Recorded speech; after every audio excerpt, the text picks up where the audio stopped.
boas-vindas a vocês e queremos agradecer à Primeira Igreja por ser a igreja que gentilmente nos recebe, nos hospeda nessa noite. Então, ao pastor Eloy, pastor Jefferson, pastor Roberto Carlos, o pastor já e ainda não Pedro Felipe, não é verdade? Os presbíteros, muito obrigado por nos receber, é uma alegria nós estarmos aqui. E nós estamos numa atividade do Presbitério de Juiz de Fora, que é uma organização de igrejas dentro da Igreja Presbiteriana do Brasil. O Presbitério de Juiz de Fora possui algumas secretarias e uma dessas secretarias é a Secretaria de Plantação e de Revitalização de Igrejas. Então, essa é uma das atividades que a Secretaria propôs para esse ano, mas não é um evento exclusivo do Presbitério de Juiz de Fora ou da Igreja Presbiteriana do Brasil. É um evento que a gente consegue observar aqui, que une outras igrejas irmãs, irmãos e irmãs queridas de outras denominações irmãs. A gente conta com irmãos do Presbitério Juiz Forano, então é muito bom a gente ver a unidade cristã sendo efetivamente vivenciada, né? Então a gente vai começar esse tempo, pessoal, primeiro orando por nossas igrejas. Se nós estamos aqui, é porque nós reconhecemos a importância desse tema, porque é um tema bíblico, e a gente espera vivenciar isso da maneira mais consistente possível nas nossas igrejas. E a gente sabe muito bem, a gente vai falar muito sobre a responsabilidade humana no processo de plantação, no processo de revitalização, mas nada disso acontece sem a ação do Deus soberano. E uma das formas que Deus escolheu usar para fazer o reino dele avançar é quando o povo dele ora, evidenciando dependência, confiança e uma santa expectativa naquilo que o Senhor pode fazer. Então eu queria te convidar para que você tivesse um tempo agora de oração por sua igreja local, colocando a liderança dessa igreja diante do Senhor, as famílias que compõem essa igreja, as pessoas que compõem essa igreja, e pedindo ao Senhor, porque talvez através de você a sua igreja vai ser potencializada, motivada, fortalecida a se envolver ainda mais na plantação e na revitalização de igrejas. Ao mesmo tempo, o pastor Felipe foi pastor auxiliar muitos anos na Igreja Presbiteriana da Gávea, que é uma igreja muito comprometida com a plantação de novas igrejas. Ele também adquiriu uma grande experiência participando da equipe pastoral dessa igreja. Pastor Felipe é o coordenador hoje da rede Ressurgência, uma rede do CTPI que une igrejas centradas no Evangelho do Senhor Jesus Cristo e que querem somar forças para que juntas possam plantar e revitalizar muitas igrejas. E o pastor Felipe também tem tido uma experiência muito bonita com irmãos norte-americanos, também somando forças para que mais e mais igrejas sejam plantadas aqui no nosso país. Então, pastor Felipe, vem aqui por gentileza, você é muito bem-vindo. E pessoal, eu espero que o impacto da fala do Felipe, né, claro que usado, capacitado pelo Espírito Santo, seja tão forte sobre vocês como foi uma conversa que eu tive com o Felipe em janeiro de 2017. Em janeiro de 2017, eu conversando com o conselho da nossa igreja mãe, eu sou pastor na Igreja Presbiteriana Conexão, a igreja mãe dessa igreja é a Primeira Igreja Presbiteriana de Juiz de Fora, essa igreja. E quando o conselho dessa igreja fortaleceu o nosso grupo base e o meu ministério, liberando para que eu pudesse estar somente cuidando desse trabalho, a nossa perspectiva era de que a igreja fosse plantada em 2018, ou se a gente tivesse alguma intercorrência, plantada em 2019. E aí em janeiro de 2017 eu fui fazer uma visita ao Rio, tomei coragem, entrei em contato com o Felipe, falei: Felipe, você topa tomar um café comigo para a gente conversar? Foi uma tarde muito boa, e eu sei que Deus também usou, dentre muitos recursos, essa conversa para motivar, encorajar, apoiar, e eu sei que em setembro do mesmo ano a igreja estava sendo organizada. Então eu espero que Deus te use da mesma forma, Felipe, como usou naquela conversa. Você é muito bem-vindo, Deus te abençoe.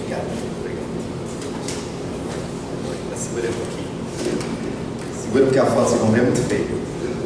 Boa noite, gente. Como Rafael apresentou, meu nome é Felipe.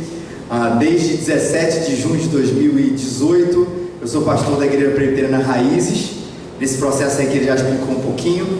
Sou casado, tenho 2 filhos lindos, absolutamente lindos e maravilhosos. Acabei de falar aqui com eles um pouquinho antes da reunião começar. O João Pedro, de 5 anos.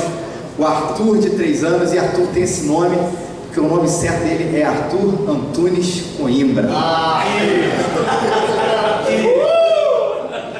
E a Igreja Presbiteriana Raízes fica em qual bairro do Rio de Janeiro? No bairro do Flamengo, trazendo mais e mais bênçãos sobre aquela cidade maravilhosa,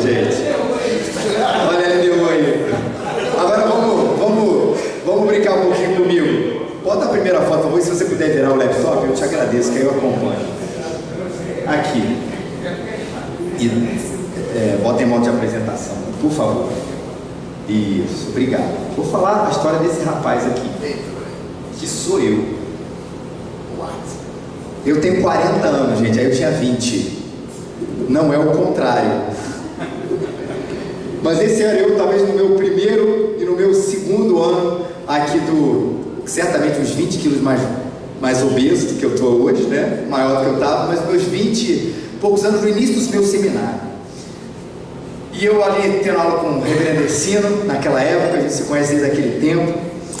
E um pouquinho antes daquilo, eu tinha uma convicção enorme de que eu um dia ia ser pastor, de que Deus estava me chamando. E já naquele tempo, já tinha vislumbrando, ainda que seja de uma maneira super simples, super pequena, a ideia de um dia plantar uma igreja. E eu quero levar você para essa década, para uma década que para mim é uma época dourada, que para muitos de vocês é também a década de 90, e talvez para alguns outros a década de 80, uma época dourada. E o que acontecia naquela época, você que talvez viveu aquilo, talvez você não tenha vivido, mas tenha ouvido falar muito, o que acontecia não é no Rio de Janeiro, não é em Juiz de Fora, mas o que acontecia no Brasil. Ar-condicionado era luxo, gente, pelo menos lá no Rio era, mas ninguém deixava de ir no calor de 40 graus para participar de um momento de adoração, de um culto maravilhoso de bênção de Deus, e a gente lá suado, com aquela roupa molhada ali, calorosamente buscando a Deus. A percepção, e eu quero voltar com você para essa época, é que a gente era um povo muito sedento por Deus. Eu lembro que uma das músicas que mais marcou essa década, volta e meia nós cantamos, talvez você cante bastante na sua igreja, era a Consagração da Aline Barros. E você percebe qual é o tom da música, não o tom musical, mas a ideia de que ao Rei dos Reis eu consagro tudo o que sou. Era um desejo que a gente tinha naquela época. Eu lembro também um artista norte-americano que fazia muito sucesso, as músicas deles eram traduzidas, o Ron Kenoly, tinha uma dele que também marcou muito. E essa época eu era aquele final da adolescência, início da minha juventude, que era Mais de Ti. E a gente cantava, ele fazia inclusive o dueto com a Aline Barros na versão brasileira, e a gente cantava daquele jeito: mais de Ti, Senhor, mais de Ti, mais de Ti. E a gente vivia, eu era membro da Catedral Presbiteriana, esse era o do meio, inclusive ainda é pastor de lá, o reverendo Isaías. A gente vivia lá em tempos maravilhosos de reunião de oração, lendo a Bíblia com fervor. Eu costumo dizer que na minha adolescência a gente participou de um avivamento lá na Igreja do Rio, lá na Catedral. Eu vou falar para vocês aqui uma coisa que, por favor, não entenda isso com nenhum tipo de arrogância, mas na nossa adolescência a gente tinha um programa toda sexta-feira, era reunião de oração. E talvez você pensasse o seguinte: poxa, é legal adolescente para reunião de oração, por quê? Porque depois ia ter um filme, ia ter uma pipoca, ia ter um negócio, uma coisa parecida. Não, a gente ia para reunião de oração, ninguém tinha carro, porque a gente era adolescente, pegava o ônibus, todo mundo depois da reunião de oração ia para casa. E eu lembro que aconteceu um negócio muito interessante no nosso meio ali, nessa década dourada da década de 90, que era a escala de pregação. Talvez você pergunte assim: Felipe, quem era o pastor que acompanhava vocês na adolescência? Era o reverendo Alveral, o JR, o reverendo Alex também aqui comigo. Mas nas reuniões de oração eles não estavam presentes. Quem pregava? A gente. Os adolescentes pregavam. E você sabe o que eu achava interessante? E hoje eu olho isso, uma coisa, que loucura, como é que isso acontecia naquele tempo? Havia escala para pregação. Na verdade, não era escala para pregação, havia disputa para pregação. Se você chegasse uma sexta-feira e falasse assim: posso pregar? Um adolescente, na sexta-feira que vem, ele fala assim: não dá, porque sexta-feira que vem já é fulano, na outra é ciclano, você pode vir daqui a 3 semanas. Você consegue imaginar isso no grupo de adolescentes? Eu experimentava, e hoje eu ligo isso até com uma certa parcela de culpa, que peraí, não era bem assim. Um negócio que assim: olha, se eu não orasse, não lesse a Bíblia todos os dias, alguma coisa de errado ia acontecer comigo. Eu lembro de às vezes sábado chegar, porque a gente tinha um cinema, chegar e às vezes cansado, começou lá no Rio a história da sessão da meia-noite no cinema. E aí eu falei assim: vamos experimentar, que negócio é esse? Então sai meia-noite, sai 2 horas da manhã do cinema, ninguém levava tiro, voltava para casa e eu assim, morrendo de sono. No dia seguinte em igreja eu falei assim: mas eu preciso orar e ler a Bíblia. Isso não acontecia comigo só, era com um grupo de adolescentes. Queria naquele tempo não era tanto crescer a nossa igreja. Qual era o grande moto que a gente tinha, às vezes até nos grandes congressos? A gente queria o Brasil para Cristo. Quer ver uma coisa que eu acho que para mim distingue muito essa mudança até do crescimento da igreja do Brasil para Jesus, hoje em dia? Quem viveu esse momento, e lá no Rio tinha uma coisa muito característica, os carros dos evangélicos, eles tinham um adesivo. Começou com um peixinho atrás, meu carro tem até hoje, que é herança dos meus pais, que sempre gostaram disso, aquele peixinho, né, o ictus. Mas atrás tinha um adesivo. E qual era o adesivo dos evangélicos, pelo menos lá no Rio e na cidade de Niterói também, uma cidade com muitos evangélicos, eram versículos bíblicos. Se creres, era do meu carro, se creres, verás a glória de Deus. Muitos anos para frente. Hoje em dia, os adesivos evangélicos quase sempre têm a ver com a nossa igreja. A gente passou de botar um versículo bíblico para trás, e nada contra, se você tem isso, não fique culpado por ter, mas normalmente é um adesivo da nossa própria igreja, ou da nossa denominação. Percebe que não é uma mudança estética? A gente que estava muito no Brasil para Jesus, hoje a gente pensa mais na nossa própria igreja. Não existia uma polarização tão grande política. Dificilmente naquela época, ainda que esse assunto fosse debatido, alguém ia dizer para você: eu não acredito que você votou no fulano ou na fulana.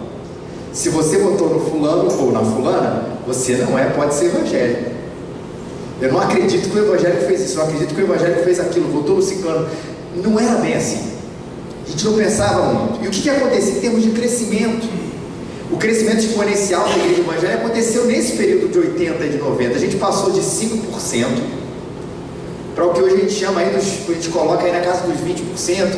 A gente sabe que tem muita coisa, muitos movimentos que são colocados debaixo do guarda-chuva evangélico, mas, a grosso modo, a gente passou de uma ilustre desconhecida, a igreja evangélica, para, de repente, uma igreja que começou a ser protagonista. Tinha sempre uma perto do seu bairro. Tinha sempre, de repente, começaram a ter uns amigos que eram evangélicos. Eu, na minha época, estudava lá em Botafogo, no Rio de Janeiro, não tinha não existia nenhuma adolescente evangélico. Se tinha, era o famoso 007, escondido, espião secreto de Cristo. Hoje em dia, conversando com os adolescentes da igreja, de outras igrejas, sempre tem 1, 2, 3, 4, 5. Os programas de televisão nesse tempo começaram a ser mais frequentes, ainda que a gente saiba que tem muitos desses hoje que estão aí nas televisões que eram das décadas mais antigas ainda. E você está me acompanhando falar tudo isso, e talvez você esteja dizendo o seguinte: Felipe, você está sendo muito romântico. E eu não posso negar que eu estou sim. Todo mundo tem um período meio nostálgico da vida que a gente costuma olhar com muito mais brilhantismo, muito mais romantismo para uma certa época. E essa é a minha década dourada, o meu tempo dourado da minha relação com Deus. Porque eu sei que existia muito problema na igreja e que a gente colhe alguns desses problemas até hoje. Quer ver um deles? Existia um excesso de tolerância. Era muito comum a gente dizer um para o outro: se é para Jesus, tá bom. Mas o que ele está falando uma besteira nisso, está falando uma besteira naquilo. Não. É para Jesus. A gente precisa colocar o Brasil para Cristo. É mais um para esse barco que se chama igreja evangélica. É mais um para transformar essa nação. Tá, tudo bem, ele pode ser um pouco esquisito, pode ser um pouco estranho, mas a gente tinha uma tolerância excessiva. E hoje nós colhemos esse fruto de colocarmos debaixo do guarda-chuva evangélica coisas que naquela época a gente tinha dito assim: olha, peraí, existe uma linha. Quer ver outra coisa que a gente não era muito bom nessa época? Teologia. Estudo era coisa, pelo menos isso aqui a gente vivia um pouco lá, o estudo, o excesso de estudo era coisa de gente fria.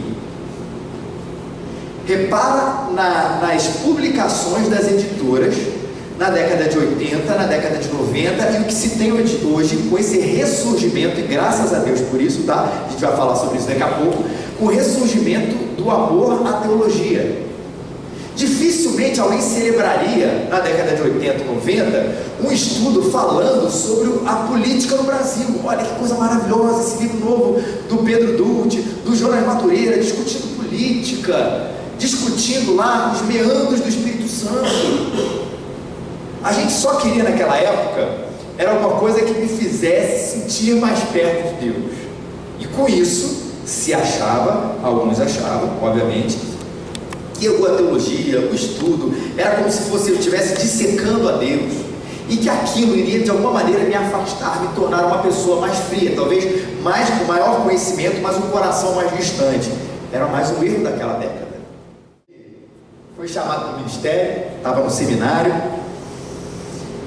louco para um dia de repente plantar uma igreja, ou pastorear uma igreja, e de repente ele começa a fazer isso nos anos 2000 e pouco, 2005. A plantação na verdade começou a acontecer em 2014, mas antes eu já era pastor da igreja, sou pastor desde 2004,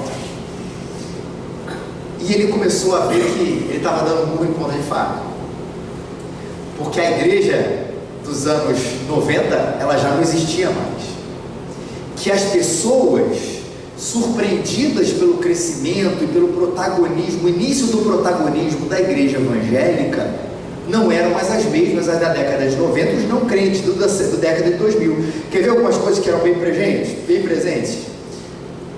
A igreja evangélica nos anos 2000, daqui para frente, ela hoje tem uma rejeição maior.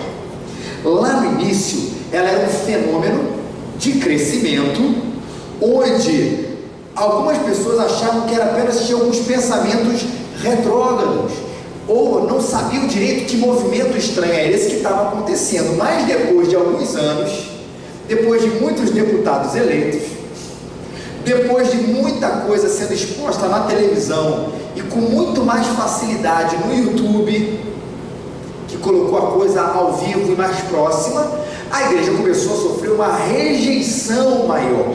Não era mais aquela questão de que história de que movimento é esse? Que grupo é esse evangélico que pela primeira vez está lotando o aterro do Flamengo? Que movimento é esse que está comprando lá no Rio? Era isso, comprando os cinemas da cidade para construir igreja? De repente isso não passa a ser mais uma mera curiosidade, passa a ficar rejeição. Sabe por quê?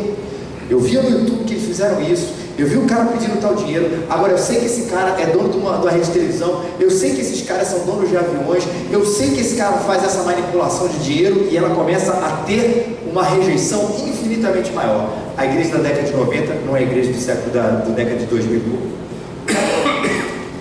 Rejeição, obrigado. Polarização.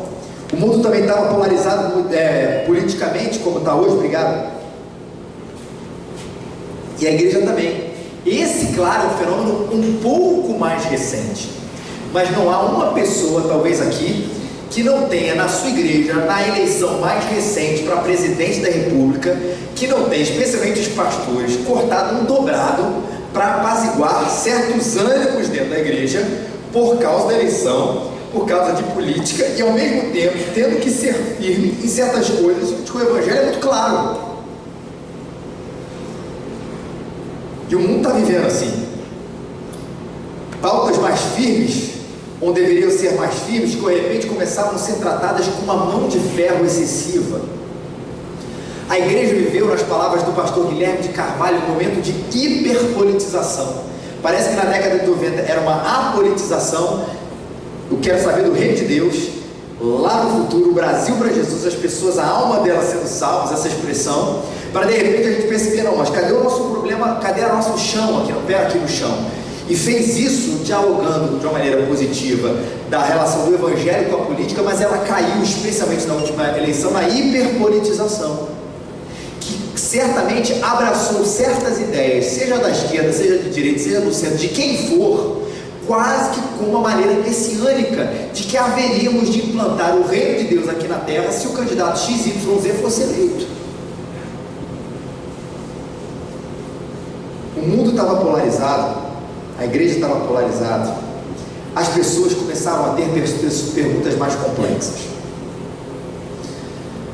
O século mudou, a década mudou, e a complexidade também ficou maior.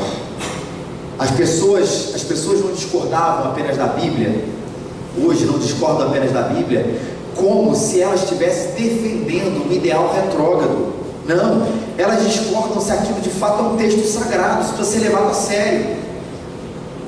Se a Bíblia e as Crônicas de Nárnia, se a Bíblia e a saga de Star Wars, ela tem a mesma veracidade. Que se na décadas passadas era uma questão apenas de, eu acho que isso está errado, porque talvez o pensamento seja retrógrado, esse texto já não serve mais para nada. Quem disse que isso não é invenção humana? Não dá para acreditar em milagre, abertura de mar vermelho, anjo, demônio. Hoje em dia, as pessoas começavam a fazer esses tipos de perguntas, que lá atrás, o pensamento vigente era de uma certa aceitação de um mundo, entre aspas, espiritual. O mundo mudou, as perguntas se tornaram mais complexas, as pessoas tinham uma espiritualidade sem verdade.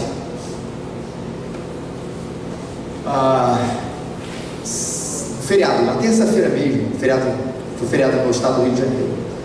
A gente estava no churrasco com muitos amigos não crentes, aliás, todos não crentes ali, e graças a Deus veio um papo sobre religião ali com um amigo, enfim, pude pregar ali, falar um pouquinho do evangelho e tudo, e a gente é bom porque a gente vai conhecendo ainda mais de perto a mente daqueles que ainda não conhecem Jesus, de como eles pensam a respeito da igreja. E muitos afirmam, eu pude perceber ali na conversa, essa história da espiritualidade sem verdade. Ou seja, qualquer afirmação a respeito de certo e de errado se torna um sinônimo de obtusidade e de intolerância. Quem é a religião? Quem são os cristãos? Quem é você para afirmar alguma coisa? Mas não se engane, eles querem uma espiritualidade que faça as pessoas se sentirem bem. É isso que as pessoas procuram hoje em dia dentro desse quesito chamado espiritualidade. Elas não querem uma verdade, elas querem verdades que as façam ficar elevadas espiritualmente, que tragam boas sensações, que tragam bons sentimentos, que tragam um senso de convivência. E não se enganem, lidamos com pessoas assim até mesmo dentro da nossa própria igreja. O mundo mudou e as pessoas hoje estão mais querendo até a espiritualidade, mas ela sem uma verdade. E aí você pensa hoje em dia no seu desafio atual. Bom, se hoje a gente vive um tempo diferente, isso talvez signifique que a gente tenha que fazer coisas completamente diferentes do que a gente fazia, por exemplo, na década de 90. E aí que eu acho que a gente errou um pouco. Você já reparou que hoje há um interesse muito grande, quando você lê até a respeito de teologia, de missão, naqueles que são muito antigos ou naqueles que são muito recentes, e uma rejeição cada vez maior para aqueles que são do passado recente? Como se, olha, para a gente entender o que é veracidade, o que é fidelidade, ou a gente vai para Calvino e a gente vai para Keller. João Calvino e Tim Keller. Falar de Bill Hybels, falar de Rick Warren, pessoal aí da década de 90, da década de 80, e rapaz, esse pessoal já está muito ultrapassado. A gente começou a viver assim, uma rejeição pelo passado recente, um apego pelo passado remoto, e um amor também pelo presente, que aí a gente tem um problema sério, porque na verdade a gente começou a construir a nossa própria eclesiologia, não de uma maneira contextualizada, mas de uma maneira reativa. Vamos rejeitar as coisas, os nossos equívocos que a gente teve lá na década de 90, vamos voltar para um passado muito grande e vamos ler quem está fazendo aqui hoje. E a gente começa a ter maneira reativa. Quer ver alguns exemplos disso? A gente começa a fazer a questão da estrutura, por exemplo. A igreja hoje em dia ela tem que ser menos burocrática, mais leve e mais ágil. A linguagem ela precisa ser menos formal, mais compreensiva.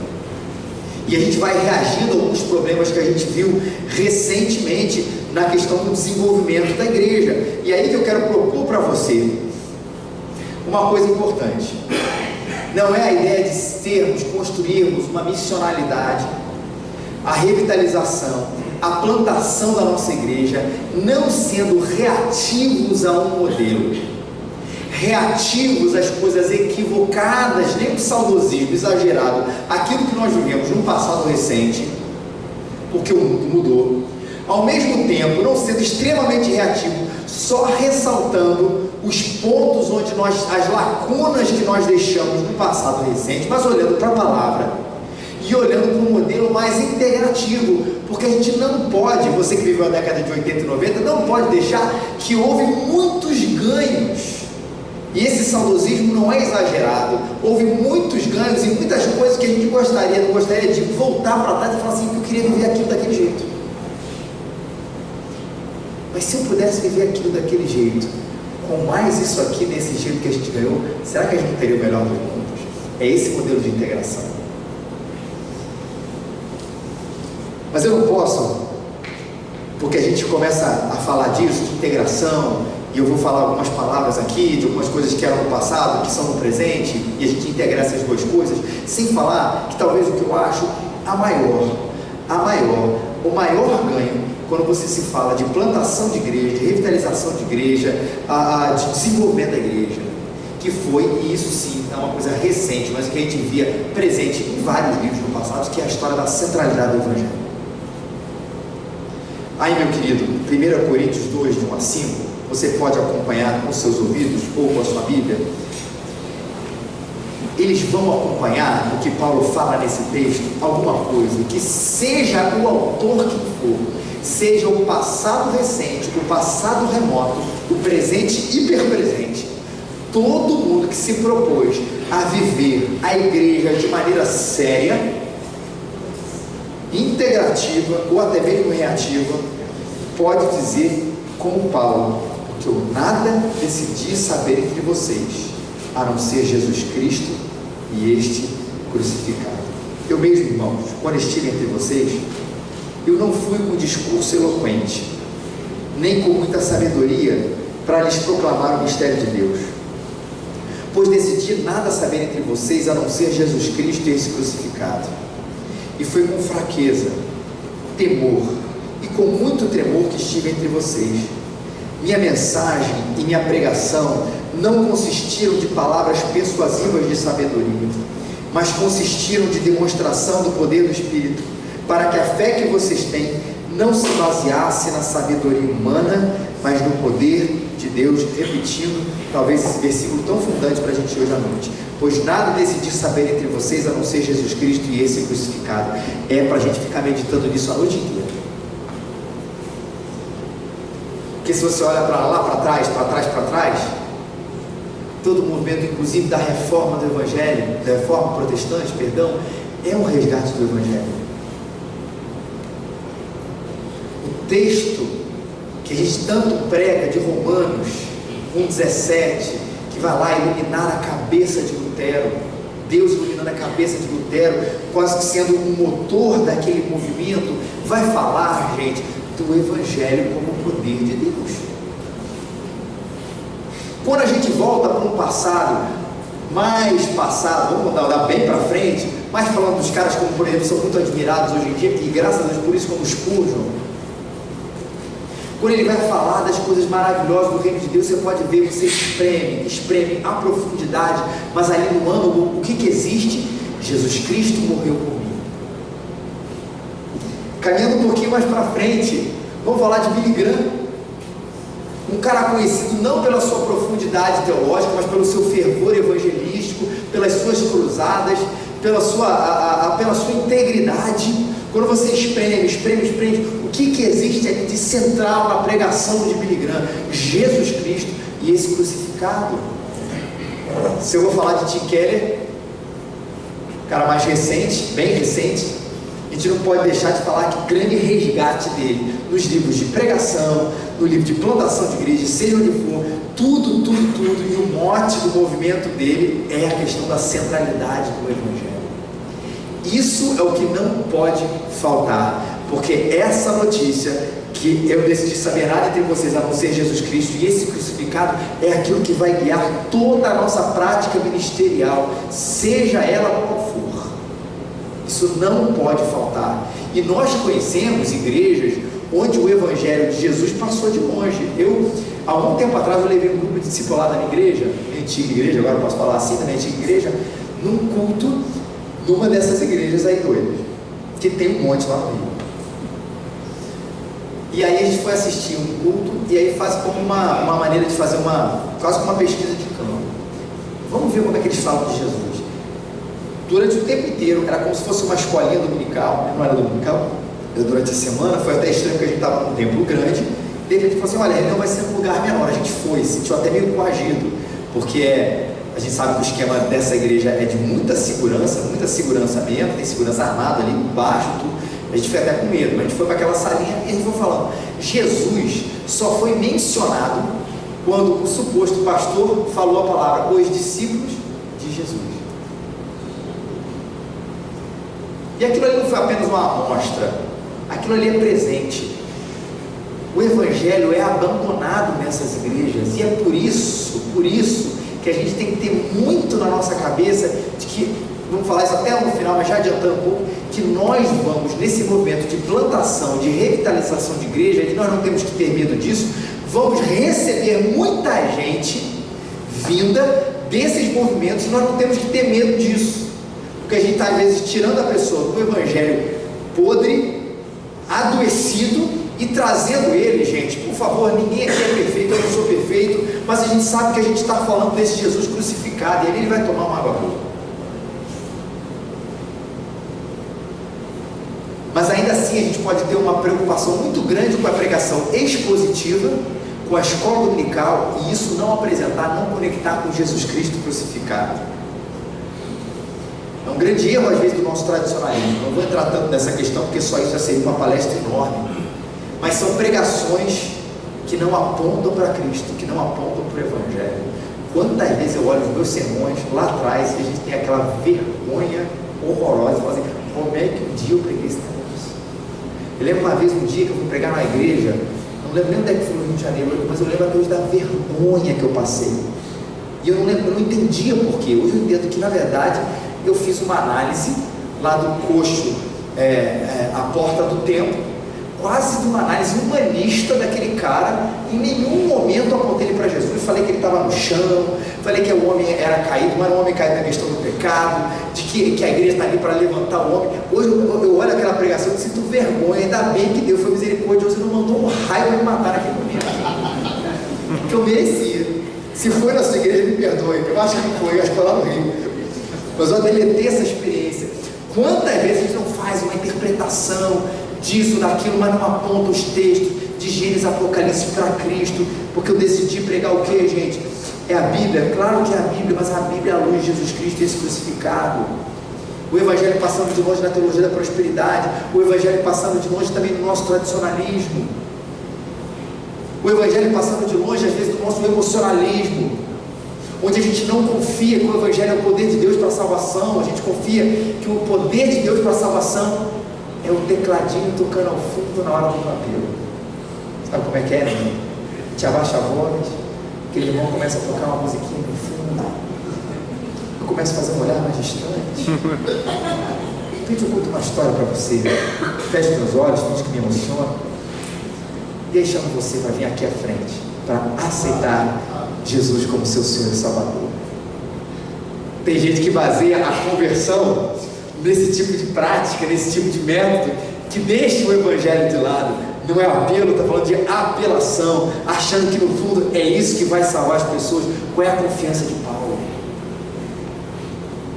Ele não precisa desvirtuar o Evangelho, ele não precisa não apontar para Cristo, ele não precisa ser um cara extremamente inteligente, apesar de ser. O que ele precisa para pregar, para falar das pessoas, para falar para as pessoas e que elas se convertam, é de Jesus Cristo, claro, do Espírito Santo que convence o homem. Sem isso, a missionalidade não faz sentido, vira aparato estético da igreja.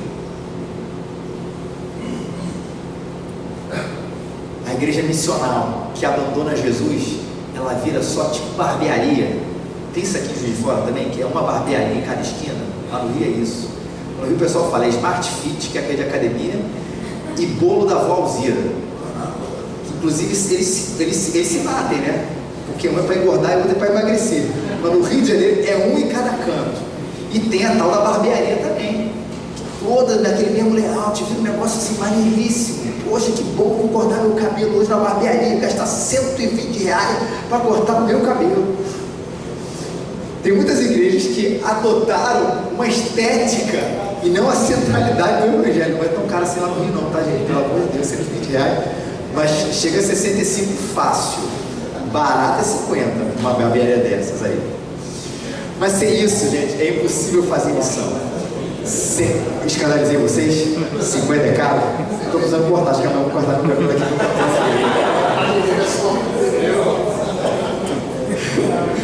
Se tiver um irmão aqui que quiser doar isso para mim, eu aceito, tá? Cortar o cabelo mesmo. Mas vamos lá.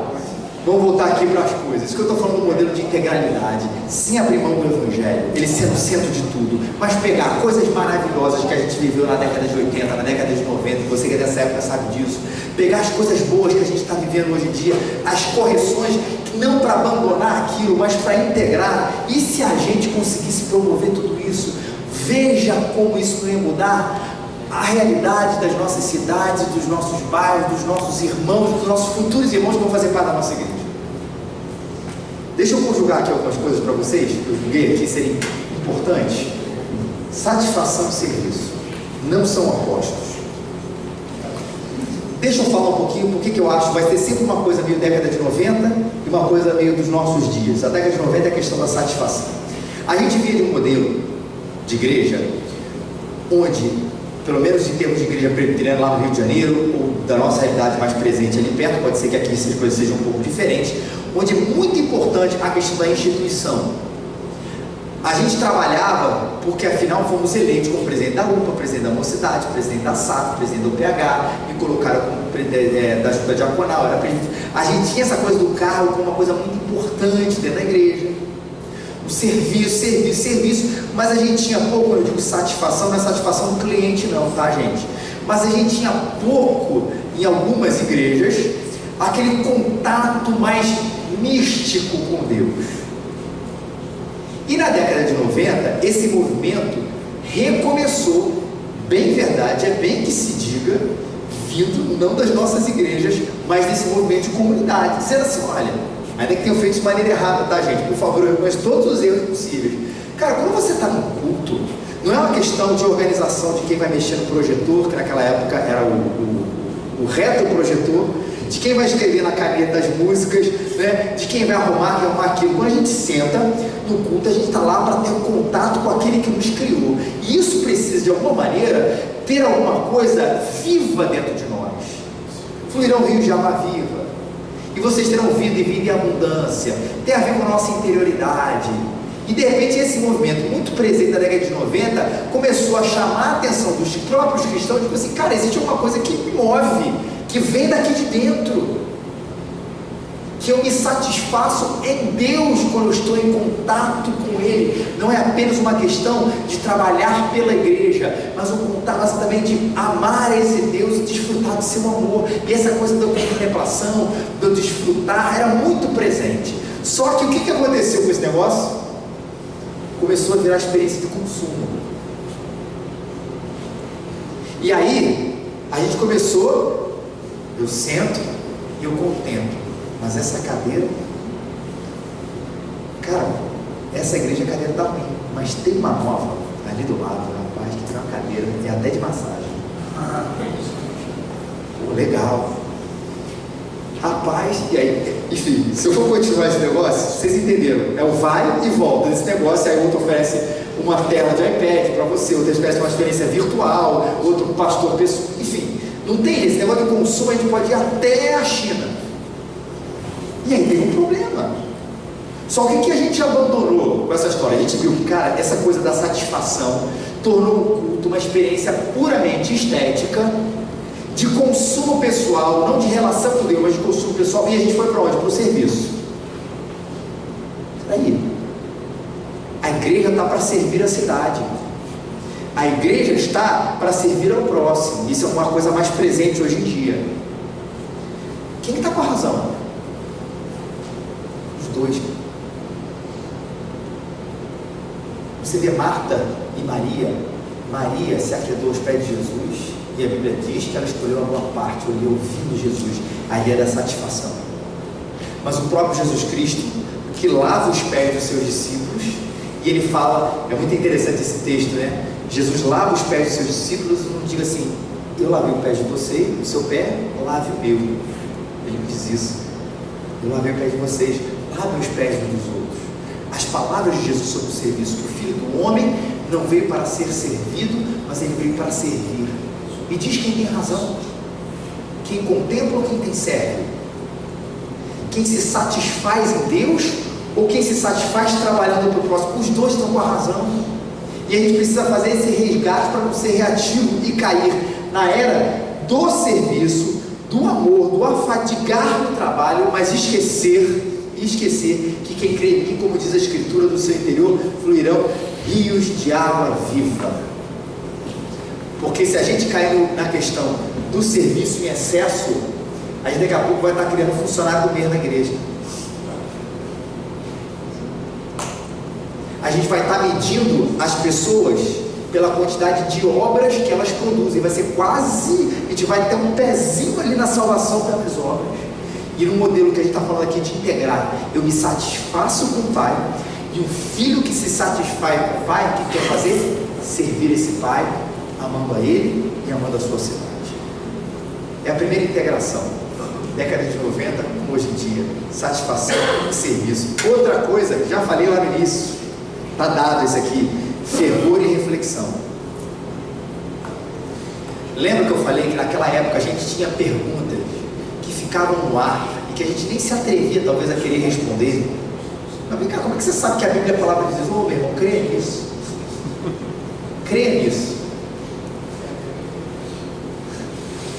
E a gente deixava aquilo no ar. E de repente uma enxurrada, como eu disse, de livros recentes, escritos, a gente fala muito mal da igreja evangélica brasileira, né? Mas excelentes livros escritos por autores brasileiros de extrema profundidade. Tem que falar bem do que está acontecendo aqui no país.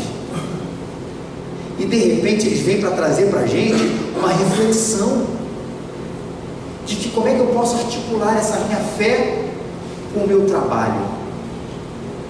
Naquela época, a época meramente do fervor, articular fé e trabalho é o seguinte, quem viveu essa época era o seguinte, como é que eu posso articular minha fé com o meu trabalho?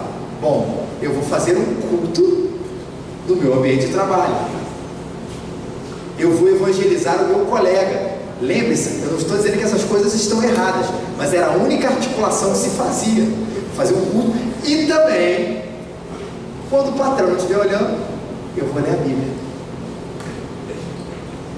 Eu vou buscar um crescimento a Deus. O trabalho, naquela época, ele era um problema, inclusive, ele atrapalhava a gente a crescer mais em Deus, porque a gente via essa época um pouco do meio monastério, né? A gente queria, era sair do trabalho e ir para o culto, sair na reunião de oração, fazer aquilo, e o trabalho era, infelizmente, eu tenho que fazer isso, eu preciso ganhar dinheiro para sobreviver. De repente alguém fala assim, não, o trabalho não é uma questão apenas de você sobreviver, de ganhar o seu dinheiro. O evangelho precisa ser vivido aí dentro. Como? Deixa eu te explicar. Na questão política, deixa eu te explicar. Na questão da relação com o nosso meio ambiente, deixa eu te explicar. Na relação com a Bíblia, a palavra de Deus, a filosofia. Hoje em dia eu vejo jovens muito apaixonados por estudar filosofia, reflexão. Na nossa época, porque eu sou dessa época, né? Assim, se um cara falasse, pô, eu vou estudar filosofia, eu falo assim, cara, você vai abandonar Jesus. Não era isso? A ideia implícita era quanto mais você pensasse, mais você ia se distanciar de Deus. E o pessoal respondeu hoje em dia, não é assim não. Só que com isso, eu não posso deixar o fervor de lado. Porque o fervor, ele é mobilizador. E eu vejo hoje em dia, mais uma vez, um pessoal preocupado com a reflexão e às vezes achando que o fervor é coisa de crente fanático, e não é. E esse cara, eu vou fazer quase que uma caricatura, e normalmente ele é jovem, normalmente ele é reformado, normalmente ele lê muito, e ele normalmente gosta de debater as coisas pela internet, e ele fica aquele ativista do Facebook. Ele acha que a função dele é esclarecer ao mundo que Calvino está certo. E ele tem ideias brilhantes, não se engane. Tem ideias que talvez a gente, 20 anos depois de idade, de diferença, não consiga articular o pensamento como ele.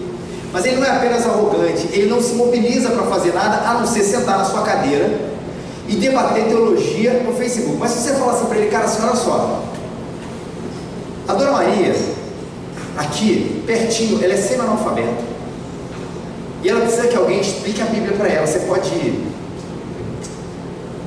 Dona Maria não vai entender Calvino.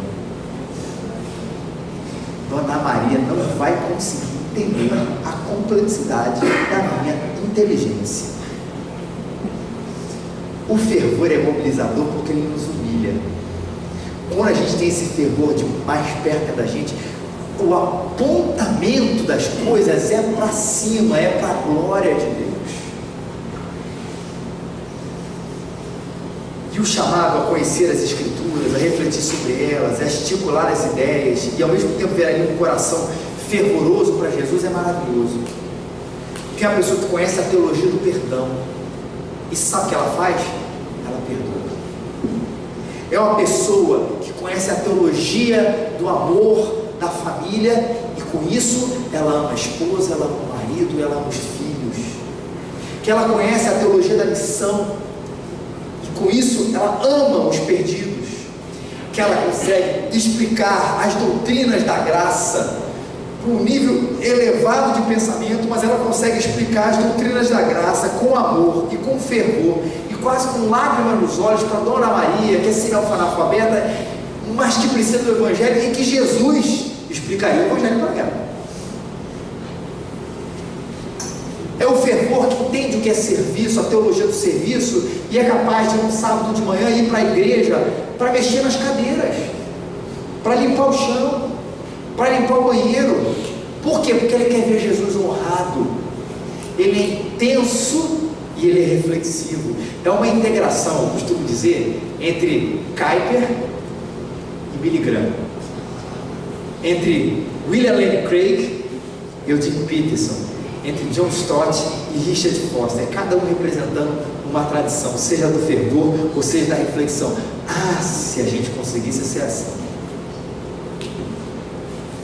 Deixa eu falar sobre uma outra, essa talvez seja mais polarizada politicamente, a questão da ação e da pregação, principalmente quando eu vou falar de ação social. Parece que existe uma briga quando a gente fala sobre esse assunto, né? De ação social, de pregação. Aliás, hoje em dia, se a gente fala, eu acho que é importante a igreja falar ação social, gente chamando a gente de comunista, não é? Tem um pastor americano chamado Matt Chandler, ele fala assim, toda vez que eu cito Martin Luther King Jr., o cara lá dos ativistas dos direitos humanos dos Estados Unidos, ele fala assim, a quantidade de e-mail que eu recebo reclamando do que eu citei, ele é absurdo. Mas se eu cito Lutero, ninguém reclama, acho que eu estou resgatando a reforma protestante. Meu Lutero, que mandou queimar os judeus, que tinha um certo ódio pelos caras, não tem problema citar ele. Mas Martin Luther King, o cara é chamado de comunista. Existe essa coisa hoje em dia, de que parece que quem defende a ação social é de esquerda e quem defende a pregação é de direita. Agora deixa eu entender uma coisa para vocês. O que está escrito em Mateus 28, 18 a 20? Para a gente fazer discípulos e para a gente pregar o Evangelho e fazer discípulos, não é isso? Quem falou isso foi Jesus.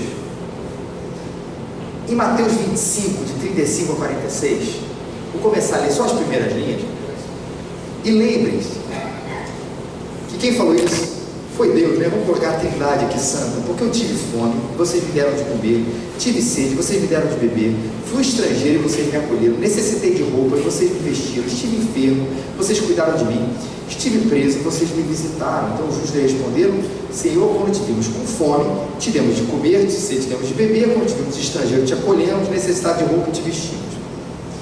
E o rei responderá, os que fizeram alguns dos meus menores irmãos, a mim o fizeram. É ou não é para a gente um chamado para a ação social? Porque a gente tende a, entre aspas, espiritualizar essas coisas. É o sedento espiritual, é o preso espiritual, é o nu espiritual, é o que tem fome espiritual. Aí você fala assim, ainda que você olhasse por essa ótica, como é que você resolve o texto de Tiago, por exemplo? que a verdadeira religião é a gente se guardar contaminado do mundo. Essa parte, normalmente, tem um grupo que adota só essa parte, mas ao mesmo tempo, e está lá em Tiago, falando isso, também ajudar as viúvas e os órfãos nas suas necessidades. Por que eu tenho que escolher entre o Jesus de Mateus 28 ou o Jesus de Mateus 25? Que na verdade é uma questão de desobediência e não de polarização ideológica, quando eu faço uma opção entre um lado e o outro. Quando eu digo assim, não, cara, a minha igreja só vai, não é só no sentido que isso é uma tarefa menor, mas ela vai pregar o Evangelho e não vai fazer nenhum tipo de ação social, porque isso não é, de nenhuma maneira, uma função da igreja. Como é que você consegue conjugar Mateus 25, o texto de Tiago e tantos outros, como por exemplo, a parábola de Jesus do bom samaritano, que está ali bem prático, sendo colocado como exemplo de amor ao próximo. Isso, gente, que é o Evangelho, o homem sendo chamado a agir na sociedade, não é questão de um revolucionário ideológico, mas de alguém que quer ser fiel às Escrituras, alguém que não quer ser fiel na pregação e infiel na ação, mas alguém que quer ser fiel a pregar o Evangelho, expor as doutrinas, na centralidade de Jesus, expor de Gênesis ao Apocalipse, ensinando, edificando o povo, colocando ali tudo que precisa ser ensinado, todo o conselho de Deus. E esse todo o conselho de Deus me chama a ir em direção ao próximo, e não bater no Jesus de Mateus 25 ou Jesus de Mateus 28, as duas coisas são necessárias. E é legal quando a gente vai ver isso ao longo dos anos, especialmente na questão social e na questão até educacional. Por exemplo, a universidade mais famosa da Europa é a Universidade de Sorbonne, na França. Creio que seja a mais famosa, ou uma das mais famosas do mundo. O tal do Sorbonne era um cristão, se não me engano era um monge, que foi lá ensinar para os seus alunos a teologia, e a partir daquilo ali foi crescendo, se tornou o que é hoje a Universidade de Paris, né? A Universidade de Sorbonne. Mas aconteceu a partir da iniciativa de um cristão. A universidade mais famosa dos Estados Unidos, essa talvez seja a mais famosa do mundo, quando você pensa em universidade de excelência, Harvard. Quem foi de um Harvard? Não foi, se não me engano, ele não foi o fundador, mas foi um dos grandes contribuidores daquela universidade, foi um pastor calvinista. Aquele mote antigo que a gente vivia, né? Uma igreja e uma escola. As escolas, as universidades, os centros sociais, os antigos orfanatos, os abrigos, que hoje é muito bem feito, a gente ainda continua muito firme nessa área como igreja evangélica, as clínicas para os dependentes químicos, os sítios, lugar de acolhimento de população de rua, coisas que a gente precisa voltar a se apaixonar se nós somos do time da pregação e não da ação. Ou se você é desse time que acha que a igreja só tem que fazer isso, lembre-se, se você acha que tem que fazer isso, é porque um dia alguém pregou o Evangelho para você, e esse Evangelho estava chamando você para fazer esse tipo de coisa. Então não adianta esquecer ou colocar uma coisa pela outra. Deus nos chama para a ação e para a pregação como a obra de Jesus através da igreja. Outra coisa, a relação eu-tu e a relação eu-isso. O que é isso, gente? A relação eu-tu, a gente está falando de pessoalidade da igreja. A igreja como família, a igreja como uma instituição como uma família que tem os seus relacionamentos desenvolvidos de forma orgânica, pessoal, aquela coisa boa do cafezinho, do pão de queijo, da conversa, do choro. E é tão bom quando a igreja ela vive isso como família, não é verdade, gente? E tanta gente quando olha até para a questão de eu queria voltar para ser igreja primitiva, ou viver aquele tempo de igreja primitiva, tem na sua cabeça não apenas o ardor evangelístico, mas especialmente leitura dos primeiros capítulos de Atos, aquela ideia de que ninguém sente falta de nada, de que todo mundo está sendo acolhido, e essa relação, o eu-tu, muito presente. Eu sei o seu nome, você sabe o meu nome. Só que existe uma outra relação dentro da igreja que também é necessária, que é a relação do eu isso, ou seja, a relação da gestão da igreja e dos seus processos. E parece que tem gente que também escolhe, ou a igreja ela é aquela família zona, deixa eu usar o termo, meio bagunçada, ou ela é tão organizada que até o visitante tem que vir de uniforme. Espera aí, a virtude está nesse equilíbrio.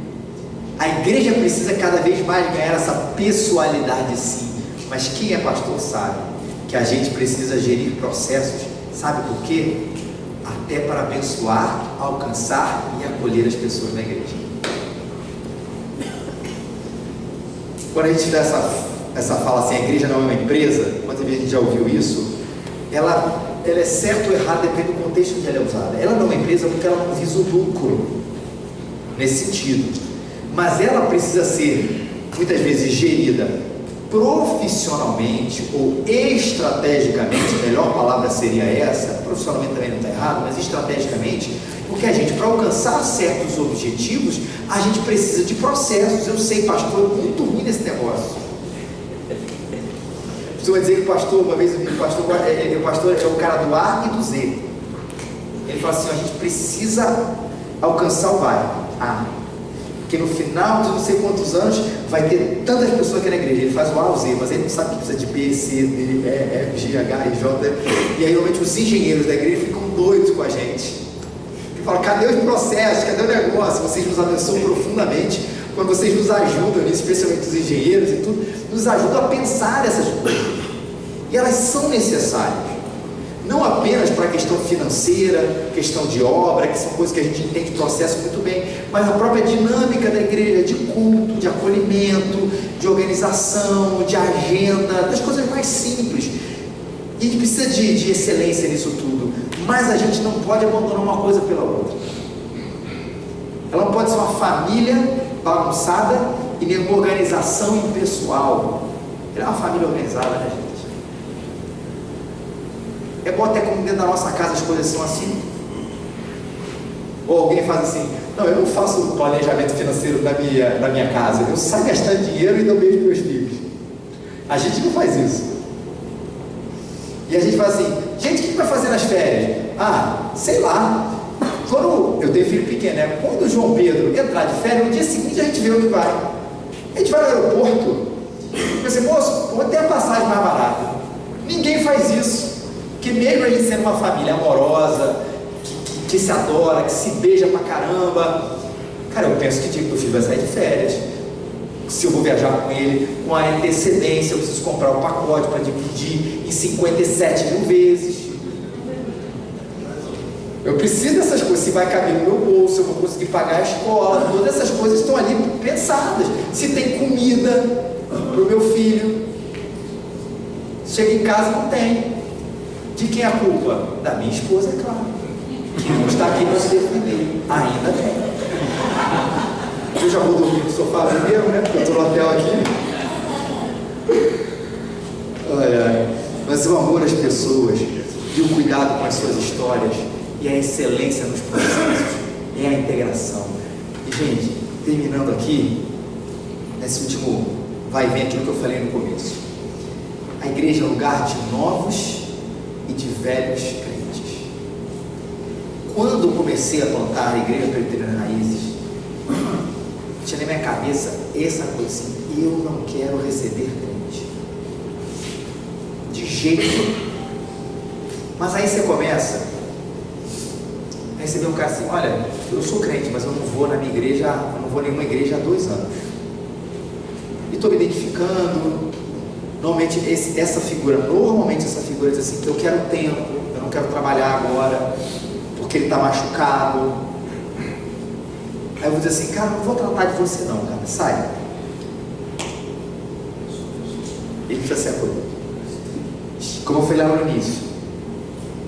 Chega o cara, pastor, eu ouvi a sua pregação na internet, eu ouvi a história, ouvi uma igreja presbiteriana, tem muita gente que chega lá na igreja presbiteriana Raízes porque ouviu um outro pastor presbiteriano, se identifica com a igreja presbiteriana e procura uma igreja mais perto. O reverendo Augusto Nicodemos traz muita gente para a igreja. Ele não sabe disso. Aqui também. Ele não sabe, mas ele traz um monte. Agora, eu sou o pastor Augusto Nicodemos e tudo. Aí procurei uma igreja mais perto. Aí isso.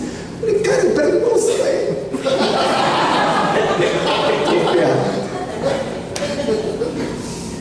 Esse pessoal todo. Acontece coisa assim, não, cara, olha, e às vezes o cara vem de uma comunidade neopentecostal. Tem lá, no Rio de Janeiro, tem uma tríade. Não posso dizer que é satânico, porque é exagero. Mas são 3 igrejas, que eu não vou falar uma, mas elas todas são filhotes do Kenneth Hagin. Todas são, aquele negócio de escola da fé, palavra rema, de decretar cura, de decretar bênção, que ninguém fica doente, sabe esse momento. Tem 3 lá, inclusive os pastores são parentes, apesar de serem denominações diferentes. Cara, eu já recebi algumas pessoas dessa igreja. Você está roubando? Não, cara, eu estou trazendo o evangelho para eles. Na verdade, eu estou pegando a coisa boa, porque são pessoas crentes, mas que em algum momento perceberam que, cara, leram a Bíblia, isso não encaixa com aquilo, isso está estranho, e isso é verdadeiro, a Bíblia é verdadeira, aquilo está estranho. O que eu vou dizer para esse cara? Não, cara, não quero você na Raízes, não, vai procurar outra igreja. Não. E a gente vai ter esse movimento cada vez maior, e a gente não deve, entenda bem, fundamentar as nossas igrejas a partir somente deles. Lembra que é uma integração que eu estou propondo aqui. Mas sim, são velhos crentes, às vezes desiludidos com o falso evangelho, às vezes machucados também com uma liderança, às vezes opressora, que nós sabemos que existe por aí, e que eles precisam ser acolhidos para que eles não fiquem perdidos, porque senão, se a gente não acolhe, a gente está mandando de volta para a rua. Mas isso sem perder a perspectiva de que eu preciso alcançar pessoas novas para Jesus Cristo. E eu fiz questão de terminar com esse último desafio de as novas pessoas, porque para muita gente ter novas pessoas é uma ideia maravilhosa, mas lá no fundo, especialmente se você tem uma igreja um pouquinho maior, ou que já te dá muito trabalho, você começa a pensar: se eu tenho aqui 50, 100 pessoas, se vier mais, meu irmão, eu já não tenho tempo para mim. Aí que eu botei aí que minha mulher vai botar no sofá toda noite mesmo. Então peraí, deixa eu cuidar dos meus. E a gente não foi chamado para isso. Lembre-se, fomos chamados também para cuidar dos nossos, mas não exclusivamente para cuidar dos nossos. A palavra de Jesus, e nós, especialmente os mais tradicionais, aqui da qual me incluo, ortodoxos na sua teologia, sabe muito bem sobre a pregação do Evangelho. Eu tenho que pregar o Evangelho todo domingo, mas Jesus não falou só pregue o Evangelho. Jesus falou do conteúdo da mensagem, mas ele falou do lugar da mensagem. A fidelidade a Jesus não é só pregar o Evangelho, é pregar o Evangelho a toda criatura. Não é apenas o conteúdo daquilo que eu falo, é também, mas é também o lugar e os corações daquilo que eu falo. E toda a igreja, acredite, não vai por mim não, vai pela palavra de Deus, ela é renovada quando ela redescobre, porque é uma redescoberta da sua fidelidade, esse lugar do alcance de novas pessoas. Parece que a gente ganha um novo fôlego. E às vezes a gente, como pastor, a gente está segurando a igreja, fala assim: não dá para trazer mais um problema, deixa eu segurar isso aqui, deixa eu tentar resolver as coisas aqui. Quando todo mundo estiver em comunhão, praticamente o céu celestial, o céu aqui na terra, a gente vai alcançar gente nova. A gente fica gerindo problemas, achando que a única maneira que aquilo vai crescer, porque aquilo vai dar certo, é quando começa a gerir os problemas e resolvê-los, quando na verdade a solução também está de abrir essa porta e da gente ir e de receber gente que não conhece a Jesus. E não há nada mais renovador de que ouvir um testemunho de pessoas que conhecem a Cristo vindo aqui na frente e falar assim: olha, eu vim nessa igreja, eu ouvi o Evangelho, seja pelo culto ou seja pelo indivíduo, e hoje Jesus Cristo é o Senhor da minha vida. Nada, absolutamente nada é mais renovador do que ter essa experiência. porque a gente foi chamado para isso. Pregar o Evangelho, mas pregar o Evangelho a toda criatura. Que Deus abençoe você. Que nesse mundo contemporâneo, cheio de novos desafios, a nossa missionalidade, ela não seja apenas reativa, deixando para trás aquilo que de bom construímos nas décadas passadas, mas ela seja integrativa, onde a gente discipule e evangelize, onde a gente reflita e tenha paixão, onde a gente pregue e age, onde a gente ame e estude os processos e seja estratégico, onde a gente seja intencional e a gente seja orgânico, porque eu acredito que igrejas com essa saúde, centradas no Evangelho, vão fazer para a glória de Deus, e não para a glória de cada um aqui, mas para a glória de Deus, essas luzes de fora, uma cara nova, uma cara diferente. E Deus te abençoe. Obrigado por me receber aqui, gente.